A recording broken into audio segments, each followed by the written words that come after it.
Welcome to the Shadelands, the last stronghold of life. For centuries, tranquility reigned in this realm until a pivotal moment unfolded.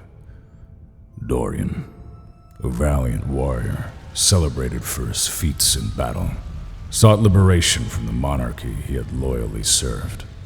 In a single night, he secretly united his devoted followers and laid waste to the kingdom he once swore to defend.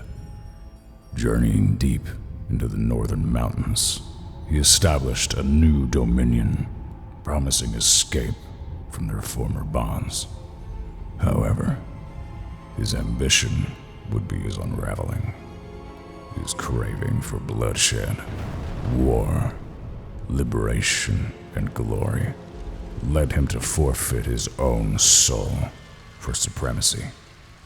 Dorian's realm crumbled rapidly under the grip of a bloodlust curse, leaving only regret and a desire to rectify past errors. LaCroix, leader of the remnant empire, became consumed by revenge, dispatching countless lives in pursuit of retribution for the imminent betrayal. Subsequent years brought only plague to his kingdom, as war rendered the land barren, turning the realm into a grim bulwark against encroaching shadows.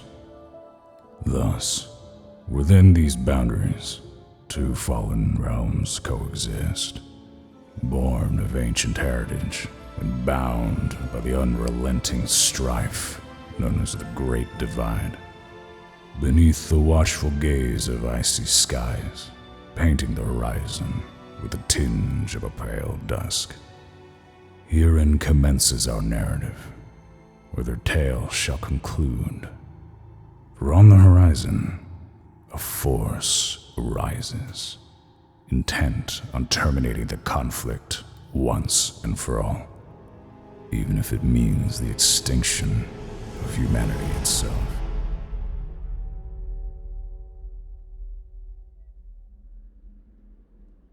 During these final hours, the barriers of life and love dissolve, giving rise to madness.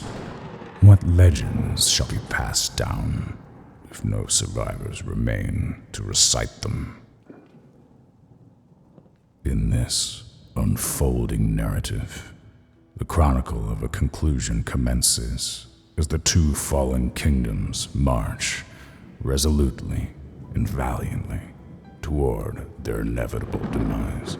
Guiding his men through the frozen abyss, LaCroix leads them toward the gates of his fortress, venturing into the unforgiving wastelands in pursuit of a redemption that might remain elusive. Worn and somber, carrying only the thread of hope for a better tomorrow, these brave souls raise their weapons against the merciless night, fueled by the mere prospect of dawn's salvation.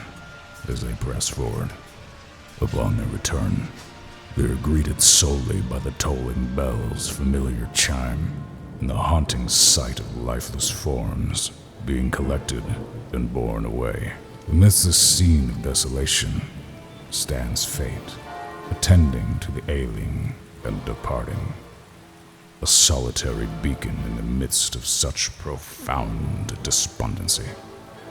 In his tower, Dorian reflects upon the weight of his curse, encircled by compatriots who revel in their degenerate indulgences. It becomes evident that not all perceive the curse with such abhorrence. Indeed, perhaps it is Dorian himself who must be guided toward the path of enlightenment.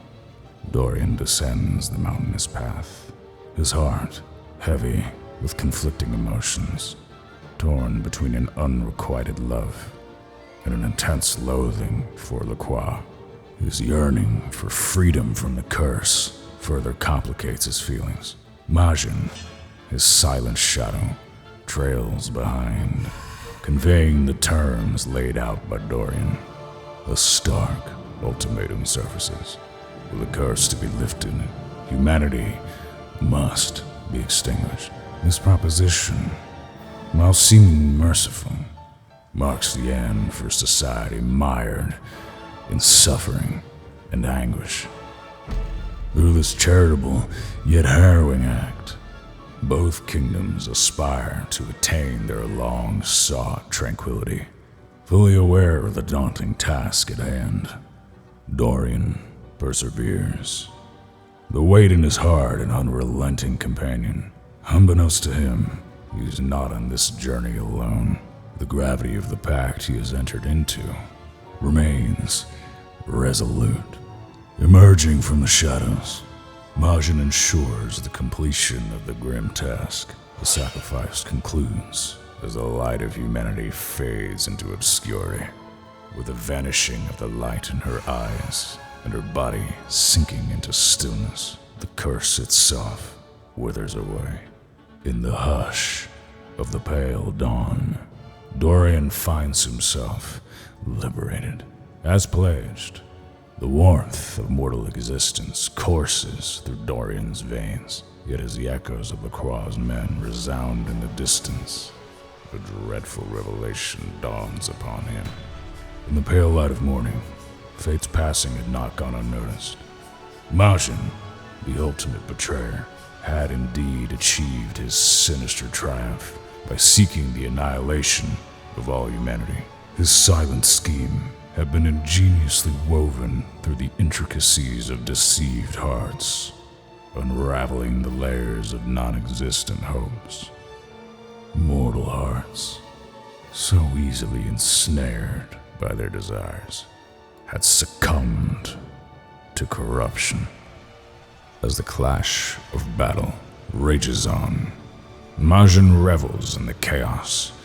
How effortless it is to turn humanity against itself. By the day's end, he intends to mend the rift, to bring about salvation for all. He stands as the embodiment of death itself. With the prospect of unity looming, his gaze remains fixed as the Croix readies himself for his ultimate advance and humanity's inevitable demise.